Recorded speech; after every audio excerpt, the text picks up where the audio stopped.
Clairvoyant Schemanun from the Ascension Florivsky Monastery in Kyiv. It was the year 1999. The Orthodox Church and faith in Ukraine were flourishing. I was still a relatively young priest, eager to gain experience from seasoned elders who had endured the harsh era of church persecutions under Soviet rule. I visited Kyiv's monasteries, met with abbots, and sought spiritual advice from elders.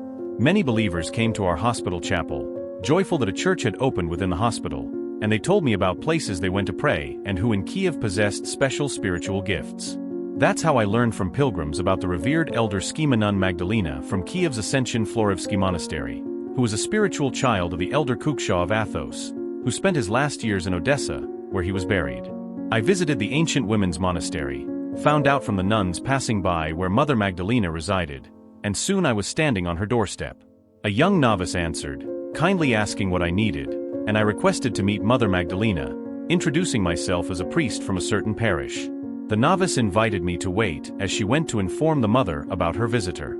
The door opened, and I stepped into the cell. In the dim light, I saw the elder sitting by the icons, holding a large cross in her hands.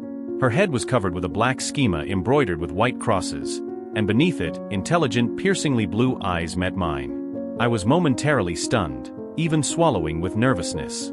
Where had I seen such eyes, with that extraordinary clarity found in holy people who can see into your soul? Then I remembered the icon of Saint Seraphim of Sarov, painted for his canonization in 1905. I stammered, "Mother, bless me." She replied, "God blesses," and extended the cross she was holding, saying, "This is the cross of the elder Kukshaw." I kissed the cross and her hand.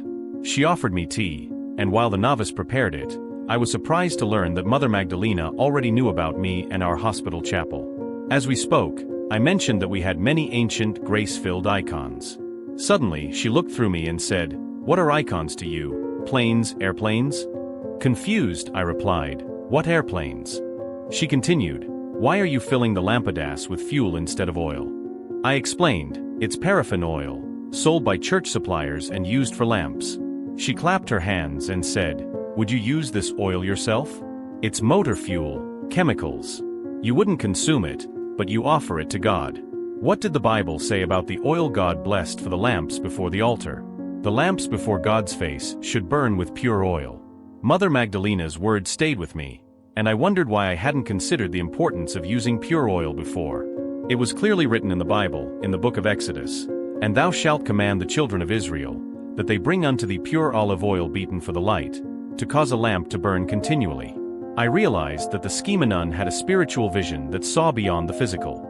She spoke about the Sisters of Mercy I'd established in the name of Saint Elizabeth, warning me, "Make sure Satan does not find a way into your sisterhood." Later, indeed, I encountered several deceitful individuals. This was my first meeting with the clairvoyant Schemanun Magdalena. There was a second meeting that profoundly redirected my priestly path. With God's help, I was able to restore a church in the Zhytomyr region, in the village of Chapoviki, at the site of a miraculous spring. It had once been a part of a monastery burned by the Bolsheviks in the 1930s, where Athonite monks, including the abbot Constantine and the elder Parthenios Koretsky, once served. With the blessing of Bishop Vissarion of Ovruch, I had initiated a new men's monastery and wanted to establish a women's convent. With an ancient icon of Saint Mary Magdalene with relics, I returned to seek guidance from Schemanun Magdalena, hoping she would pray before the icon. As I enter her cell holding the icon, Mother Magdalena clasped her hands in awe. We placed the icon on the stand and prayed.